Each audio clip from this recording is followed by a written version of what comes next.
Hello guys, कैसे हैं आप लोग। आज के स्पीता पहचान क्लासेस में शुभकामनाओं के साथ मैं एक नए यूनिट के साथ फिर हाजिर हो गई हूँ। पहले आपको ढेर सारी शुभकामनाएं।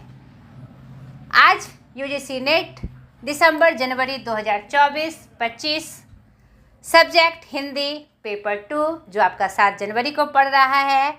आज एक नए यूनिट के साथ यूनिट 4 जो आपकी एक महत्वपूर्ण यूनिट है हिंदी सब्जेक्ट का, वैचारिक पृष्ठभूमि। तो चलिए इसका 1 शॉर्ट वीडियो आप अगर अच्छे से अपनी तैयारी करेंगे और ध्यान देंगे तो आपके एक वीडियो में आपका एक एक यूनिट कंप्लीट होता चला जाएगा और पीछे से जो आपने तैयारी की है दोनों का मेल हो जाएगा तो आपका बेस्ट परफॉर्मेंस होगा आपके एग्ज़ाम में। तो चलिए स्टार्ट करते हैं महा मैराथन रिवीजन आपका यूनिट 4 का वैचारिक पृष्ठभूमि। चलिए देखिए, ये आपके सेक्शन 4 वैचारिक पृष्ठभूमि के आपके ये पॉइंट्स हैं जिसको आपको देखना है, 1 शॉर्ट रिवीजन करना है और मैं पूरे पॉइंट से आपका जो इम्पॉर्टेंट क्वेश्चन है वह मैं लेके आई हूँ आपके लिए, बहुत महत्वपूर्ण। तो उसे एक एक करके आपको देखकर एकदम अच्छे से रिवीजन करना है और आपके कमिंग एग्ज़ाम में उसको क्रैक करना है। तो ध्यान से आप इसे देखिएगा। पहले आप पॉइंट्स देख लीजिए, इसी पॉइंट से संबंधित आपके क्वेश्चन होंगे और जो बहुत महत्वपूर्ण होंगे। तो आपका ये पॉइंट्स है। अब चलिए इस पॉइंट के जो प्रमुख बिंदु हैं उस पे हम विचार कर ले ताकि ये जो वैचारिक पृष्ठभूमि का एक भी चीज़ हमसे ना छूटे। चलिए यूनिट सेक्शन 4 वैचारिक पृष्ठभूमि, भारतीय नवजागरण और स्वाधीनता आंदोलन की वैचारिक पृष्ठभूमि, हिंदी नवजागरण। नवजागरण से तात्पर्य एक नई विचार से है जिसके कारण देश में सामाजिक, आर्थिक, धार्मिक एवं राजनीतिक बदलाव लाया जा सके। यूरोप में 14वीं सदी से 17वीं सदी तक होने वाले सामाजिक, आर्थिक, धार्मिक और सांस्कृतिक परिवर्तनों ने नवजागरण की भूमिका निभाई। हिंदी में पहली बार 19वीं सदी के समाज सुधार आंदोलन को इतिहासकारों ने रेनेसां नाम दिया। रेनेसां अंग्रेजी का शब्द है जिसका अर्थ होता है पुनर्जागरण। इसी रेनेसां के लिए डॉक्टर रामविलास शर्मा ने नवजागरण नाम दिया। ये सब टॉपिक आपको याद रखने हैं कि रेनेसां क्या है, नवजागरण किसने नाम दिया, रेनेसां का अर्थ क्या है। एक एक चीज़ को आपको ध्यान से देखना है और याद करना है। अब आपके पास समय बहुत कम है इसलिए मैं इसे पॉइंट्स में लेकर आई हूँ ताकि आपकी का पूरा रिवीजन हो जाए और कुछ भी ना छूटे। भारतीय नवजागरण की शुरुआत बंगाल से हुई थी। बंगाल के जमींदार परिवार में जन्मे राजा राम मोहन राय इसके प्रवर्तक माने जाते हैं। राजा राम मोहन राय ने 1828 ईस्वी में बंगाल में ब्रह्म समाज की स्थापना की थी। महाराष्ट्र में गोविंद रानडे द्वारा प्रार्थना सभा की स्थापना की गई। स्वामी दयानंद सरस्वती ने 1875 में आर्य समाज की स्थापना की। ईश्वर चंद्र विद्यासागर के प्रयासों से विधवा विवाह कानून को स्वीकृति मिली। महाराष्ट्र के ज्योतिबा फुले एवं उनकी पत्नी सावित्रीबाई फुले ने मिलकर विभिन्न कुप्रथा के विरोध में जन जागरण का काम किया। केरल के नारायण गुरु ने जाति प्रथा का विरोध किया और आधुनिक शिक्षा के विकास पर बल दिया। डॉक्टर रामस्वरूप चतुर्वेदी के अनुसार नवजागरण 2 संस्कृतियों की टकराहट से उत्पन्न रचनात्मक ऊर्जा है। ये आप याद रखिएगा। ये किसका कथन था? हिंदी नवजागरण का पहला चरण 1857 का प्रथम स्वतंत्रता संग्राम, दूसरा चरण भारतेंदु हरिश्चंद्र और तीसरा चरण महावीर प्रसाद द्विवेदी से शुरू हुआ। यह भी आपके प्रश्न में पूछा जाता है कि पहला चरण क्या था, दूसरा चरण क्या था और तीसरा चरण क्या था। तो ये भी आप याद रखेंगे। आगे देखिए, भारतेंदु जी ने 1884 में देश के विकास के लिए एक महत्वपूर्ण भाषण दिया जो बलिया व्याख्यान नाम से प्रसिद्ध है। नवजागरण को बढ़ावा देने के कई पत्रिकाओं का संपादन किया हमारे भारतेंदु हरिश्चंद्र जी ने, जिसमें कवि वचन सुधा 1868 ईस्वी, हरिश्चंद्र मैगजीन 1873 ईस्वी और बाला बोधनी 1874 ईस्वी। बाला बोधनी समाज में स्त्रियों की दशा सुधारने के लिए विशेष रूप से निकाली गई पत्रिका थी। हिंदी नवजागरण काल 1857 से 1900 तक का माना जाता है।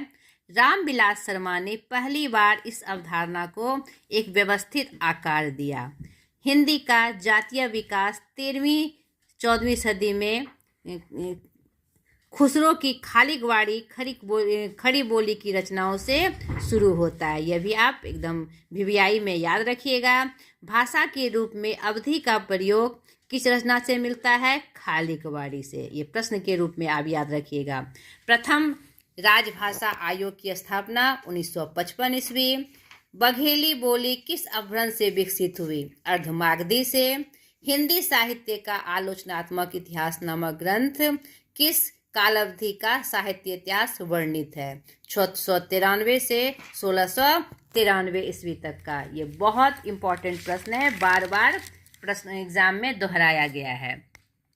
देसिल बयना सब जन मिठा किसका कथन है? विद्यापति जी का। अयोध्या सिंह उपाध्याय हरिऔध द्वारा रचित ठेठ हिंदी का ठाठ किस विधा की रचना है?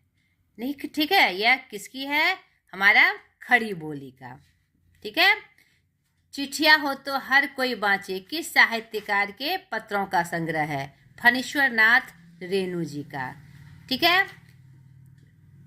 रस की निष्पत्ति मूल ऐतिहासिक पात्रों में ही संभव है, यह किसका मानना है? भट्ट लोलट जी का। यह भी इंपॉर्टेंट प्रश्न है आपका, वीवीआई के रूप में इसे रख लीजिएगा। मूल धातु से संबंधित वक्रता को क्या कहा जाता है? पद विन्यास वक्रता। सारे प्रश्न आपके पिछले एग्जाम में आए हुए हैं और ये बार बार दोहराए गए हैं।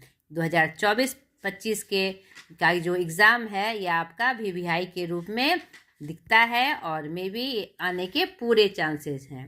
लिरिकल बैलेट्स 1978 किन दो कवियों की कविताओं का संग्रह है? वर्ड्सवर्थ एवं कॉलरिज का। किस भाषा का साहित्य में व्यापार न होना इस बात का प्रमाण नहीं है कि उस भाषा का अस्तित्व ही नहीं था? यह कथन किस लेखक का है? आचार्य रामचंद्र शुक्ल जी का। वैज्ञानिक ज्ञान और आख्यान में विरोध और द्वंद्व संबंध पर किस चिंतक ने विचार किया है? लियोतार्द जी ने। इसे भी आपको याद रखना है। उदंड मार्तंड को प्रकाश में लाने का श्रेय निम्नलिखित में से किस विद्वान को दिया जाता है? बजेंद्र नाथ बंदोपाध्याय जी को दिया जाता है। उदंड मार्तंड को प्रकाश में लाने में जो पत्रिका थी, पहली पत्रिका। दैत्यवादी वैष्णव संप्रदाय के प्रवर्तक कौन थे? माधवाचार्य जी थे। किसकी पुस्तक का नाम द्वंद्ववादी तर्क की समीक्षा है? क्रिटिक ऑफ डायलिस्टिक रीजन जी का, सात्र का। ठीक है, ये इंग्लिश वर्जन है उसका, सात्र जी का है ये। महावीर प्रसाद द्विवेदी और हिंदी नवजागरण पुस्तक के रचयिता कौन है? रामविलास शर्मा जी। प्रकाशन वर्ष 1977 और प्रकाशक कौन थे? राजकमल प्रकाशन। याद रखना है आपको। अब कुछ और महत्वपूर्ण प्रश्न वैचारिक पृष्ठभूमि से आपको देखने हैं और इसको याद कर लेना है एकदम से। अस्मिता मूलक विमर्श को किस साहित्यिक पत्रिका ने विमर्श किया? हंस पत्रिका। खास हिंदी न खास उर्दू, जवान गोया मिली जुली हो किसका कथन है? शिव प्रसाद सितारे हिंद जी का। पुनर्जागरण दो जातीय संस्कृतियों की टकराहट से उत्पन्न रचनात्मक ऊर्जा है किसका कथन है? राम स्वरूप चतुर्वेदी जी का। दिनकर ने अपनी किस रचना में नवजागरण को नवोत्थान नाम दिया? दिनकर जी के किस रचना ने? संस्कृति के 4 अध्याय। आपको याद रखना है इसको। आगे देखिए, अंग्रेजी के रेनेसां शब्द के लिए हिंदी में शब्द है पुनर्जागरण। ये रिपीट क्वेश्चन हो गया, इसको आप, ये बहुत इंपॉर्टेंट है, आप इसे याद रखिएगा। महात्मा गांधी ने अपने विचारों का प्रतिपाद किस पत्रिका में नहीं किया है? सत्यार्थ प्रकाश। याद रखिएगा, ये भी ऑप्शन में आया था, तो सत्यार्थ प्रकाश का उन्होंने नहीं किया है। महात्मा गांधी ने कब और कहाँ बुनियादी शिक्षा का प्रस्ताव रखा? 1937 वर्धा में। भारत ने स्त्रियों को सीता नहीं बल्कि द्रौपदी को अपना आदर्श बनाना चाहिए, यह कथन किसका है? राम मनोहर लोहिया जी का। समाज को वही व्यक्ति दिशा दे सकता है जिसको भूत का बोध हो, वर्तमान का ज्ञान हो और भविष्य का सपना हो। यह कथन किसका है? राम मनोहर लोहिया जी का।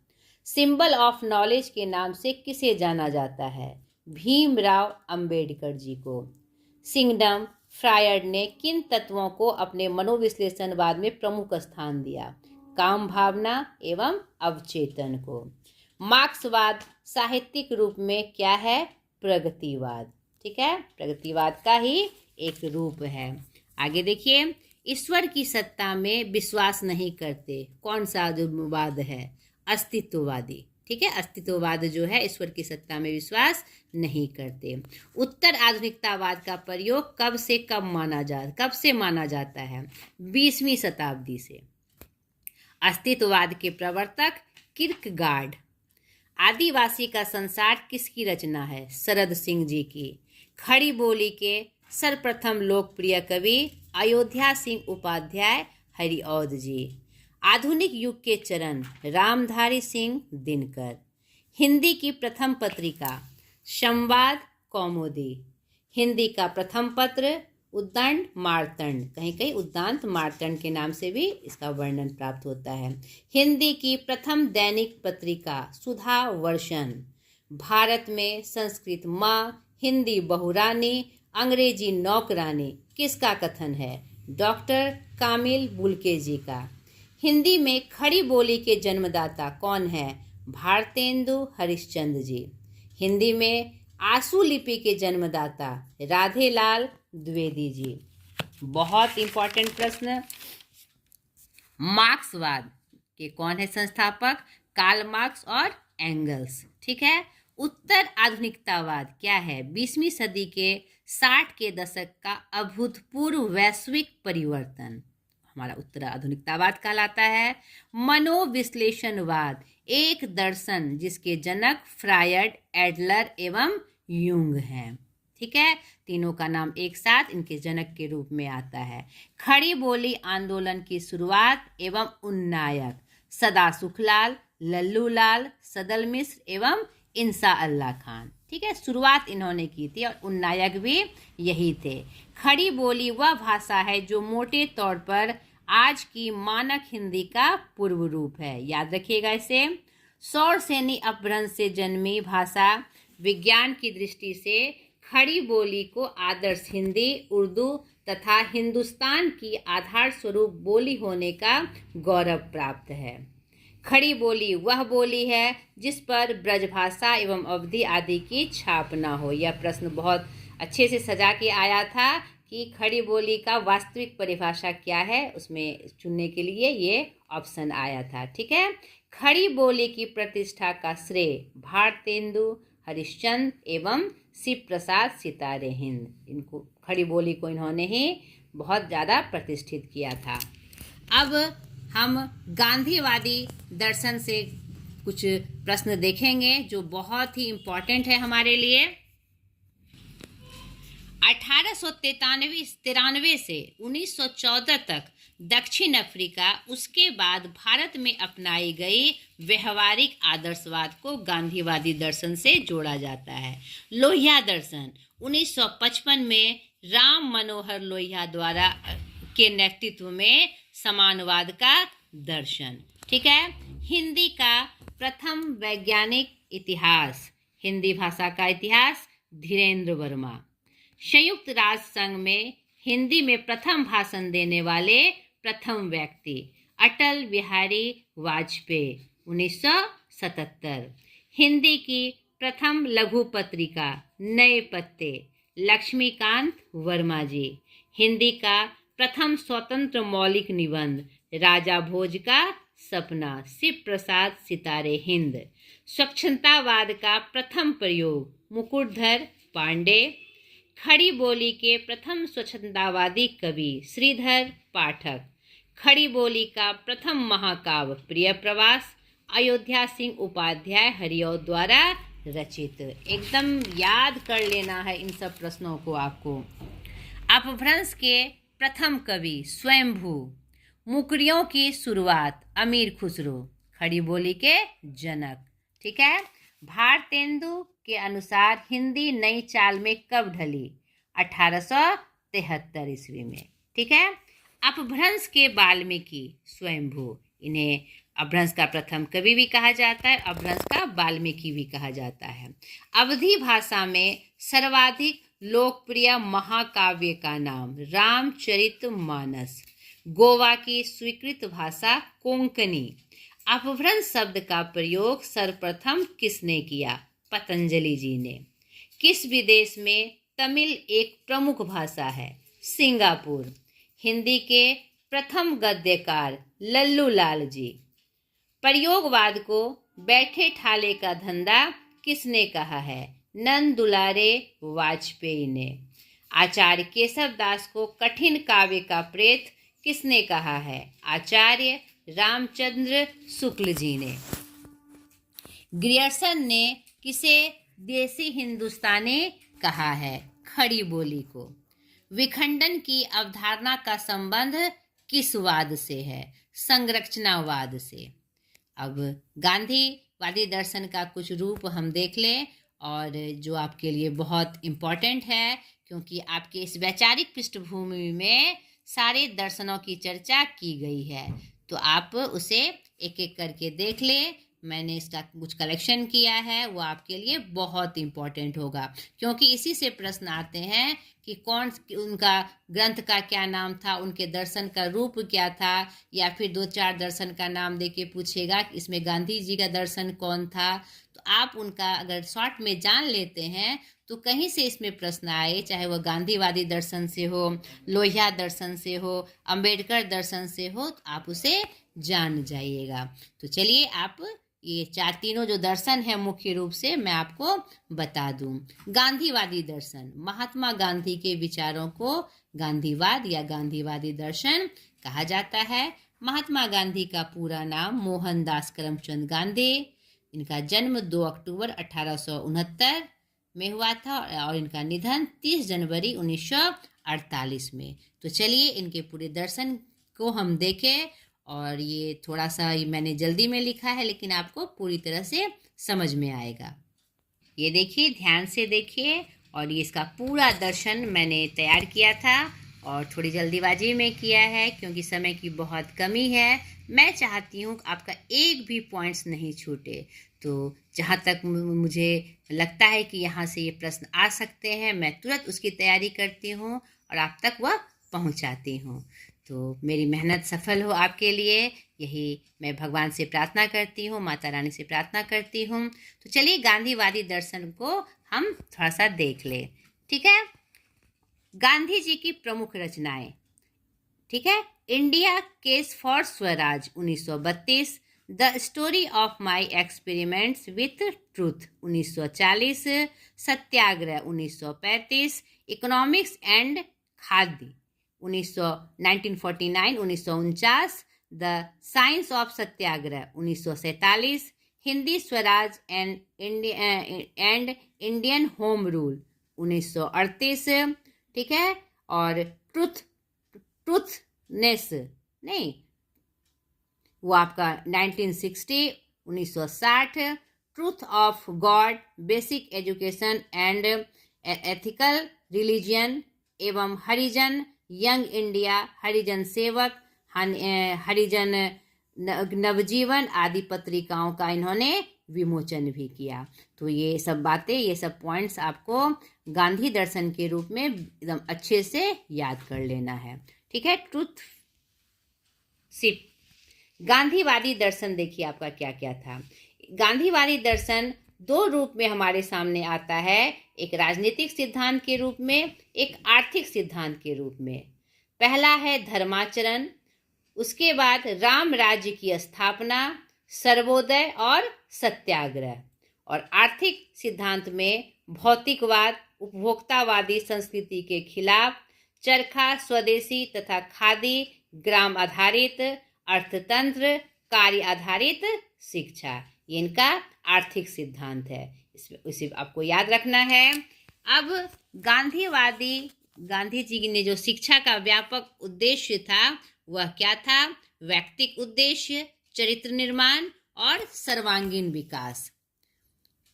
सामाजिक उद्देश्य यानी इनका गांधी जी का जो शिक्षा का व्यापक उद्देश्य जो था वह दो रूप में हमारे सामने आता है, व्यक्तिक उद्देश्य और सामाजिक उद्देश्य। तो व्यक्तिक उद्देश्य में चरित्र निर्माण और सर्वांगीण विकास, और सामाजिक उद्देश्य में स्वावलंबी नागरिक का निर्माण, सर्वोदय समाज का विकास, ग्राम स्वराज की स्थापना।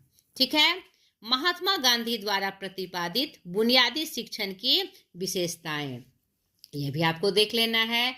6 से 14 वर्ष तक के सभी बच्चों एवं बच्चियों को अनिवार्य एवं निशुल्क शिक्षा। पूरी शिक्षण व्यवस्था के केंद्र में कोई शिल्प का या हस्त उद्योग का ज्ञान। ठीक है, इनका ये बुनियादी शिक्षण का यह विशेषता है। शिक्षण का माध्यम बच्चे की मातृभाषा हो, शिक्षा स्वावलंबी हो यानी खर्च वहन अध्यापक एवं छात्रों द्वारा किए गए उत्पादन कार्यों से किया जाए, यह इनकी बहुत बड़ी सोच थी। और हिंदी की शिक्षा पूरे भारतवर्ष में अनिवार्य हो ताकि हिंदी एक नए रूप में अपने स्तर को छू सके। ठीक है। शिक्षण विधि समन्वय विधि यानी सबको एक साथ लेकर शिक्षा का उन्होंने दर्शन कराया था। ये गांधी जी का प्रतिपादित बुनियादी शिक्षण की विशेषताएं थी, आप इसे जरूर याद कर लीजिएगा। अब देखिए अंबेडकर दर्शन। डॉक्टर भीमराव अंबेडकर जी का जो दर्शन है, इनका जन्म 14 अप्रैल 1891 और इनकी मृत्यु 6 दिसंबर 1961 को हुई थी। ठीक है, एक 5 यहाँ एक्स्ट्रा गया है। और इनकी पत्नी रमाबाई अंबेडकर थी जो, और ये अंबेडकर जी को प्रथम विधि एवं न्याय मंत्री के नाम से भी जाना जाता है। 1990 में इन्हें मरणोपरांत सर्वोच्च नागरिक पुरस्कार भारत रत्न से सम्मानित किया गया। ये डेट आप याद रखिएगा, 1990 में मरणोपरांत, यह बात भी आपको याद रखनी है।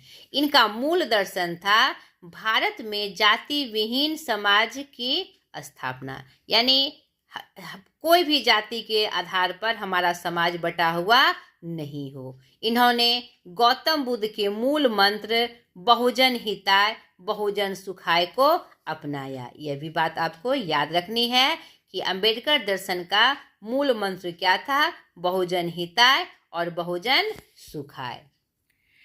डॉक्टर अंबेडकर, आदमी केवल रोटी पर ही जीवित नहीं रह सकता, उसको मस्तिष्क भी मिला हुआ है जिसे विचारों की खुराक चाहिए। यह कथन आपको इनके दर्शन के संबंध में याद रखनी है। वे महिलाओं को अनिवार्य शिक्षा के पक्ष में थे। भारतीय संविधान के अनुच्छेद 14, 15, 3, 16, 1 और 16 2 में महिलाओं के साथ भेदभाव के खिलाफ उचित प्रबंध किए हैं इन्होंने। यह भी ये सभी जो अनुच्छेद हैं आपको याद रखना है। 14, 15 के 3, 16 के 1 और 16 के 2 में ये प्रश्न आता है कि महिलाओं के साथ भेदभाव के खिलाफ उन्होंने किस अनुच्छेद में, संविधान के किस अनुच्छेद में लिखा है। यह प्रश्न भी दोहराया गया है। लोहिया दर्शन 23 मार्च 1910, 12 अक्टूबर 1967, यानी राम मनोहर लोहिया जी ने जो दर्शन दिया हमारे समाज में, वह किस नाम से विख्यात हुआ? लोहिया दर्शन के नाम से, जो एक बहुत बड़े समाज सुधारक थे।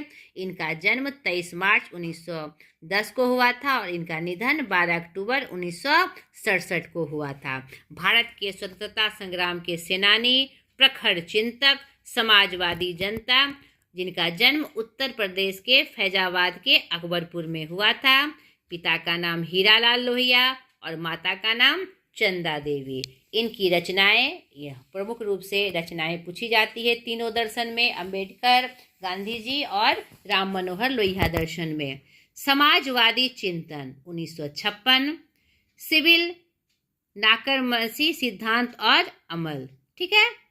1963 समाजवादी एकता 1961, क्रांति के लिए संगठन 1963, भारत चीन और उत्तरी सीमाएं 1963, जाति प्रथा 1964, इतिहास चक्र 1966, धर्म पर एक दृष्टि 1966, भारत में समाजवाद 1968, समाजवादी आंदोलन का इतिहास 1969, रामकृष्ण और शिव 1969, सुधरो अथवा टूटो 1971। तो यहाँ पर एक ट्रिक आपको याद कर लेनी है कि राम मनोहर लोहिया जी का जो रचनाएं हैं, प्रमुख रचनाएं हैं, उसका काल 1956 से 1971 के बीच रहा है और उनकी बहुत सारी रचनाएं एक ही क्या कहते हैं काल में मतलब रचनाएं प्रकाशित हुई है। तो थोड़ा सा अगर आप ध्यान रख ले तो उनकी रचनाएं और उनका काल, रचना काल भी आपको याद हो जाएगा। तो अब देख लीजिए लोहिया का दर्शन, उनका क्या क्या दर्शन था। समाजवाद, आर्थिक विकास, 5 संघीय विचार नहीं, जिसमें ग्राम जो विचार थे उनके और जिनका बाद में पालन भी किया गया, और ये बहुत अच्छे रूप में इनका जो रूप था और इसमें इन्होंने काम किया, जिससे मतलब संविधान को, जो हमारा प्रशासन तंत्र है, उसको एक बल मिला। तो इनका जो दर्शन था समाजवाद, ठीक है, पुस्तक मार्क्स, गांधी कथा समाजवाद लिखा इन्होंने। आर्थिक विकास, 5 संघीय विचार और सत्य क्रांति और इतिहास बोध, ये इनका राम मनोहर लोहिया जी का दर्शन था। और 5 संघीय विचार जो था ग्राम, मंडल, जिला, प्रांत और केंद्र सरकार, ये भी आपको याद कर रखना है कि राम मनोहर लोहिया जी का जो 5 संघीय विचार था वह क्या क्या था। या फिर किसी एक का नाम पूछ लेगा या ऑप्शन में रहेंगे नाम, तो वो आपको बताना है, ठीक है। मार्क्सवाद, कार्ल मार्क्स 1818 इनका जन्म है और इनका निधन 1883 ईस्वी। जो अर्थशास्त्री थे, इतिहासकार थे, समाजशास्त्री, पत्रकार, जर्मन दार्शनिक, वैज्ञानिक, समाजवाद के प्रणेता। कार्ल मार्क्स को इस चीज से जाना जाता है। इनका पूरा नाम कार्ल हेनरिक मार्क्स था। 4 युग का इन्होंने समाधान किया। आदिम युग, दास युग, सामंत युग, पूंजीवादी युग, ठीक है, जिसको औद्योगिक युग भी कहा गया, और यंत्र युग, 4 इन्होंने किया।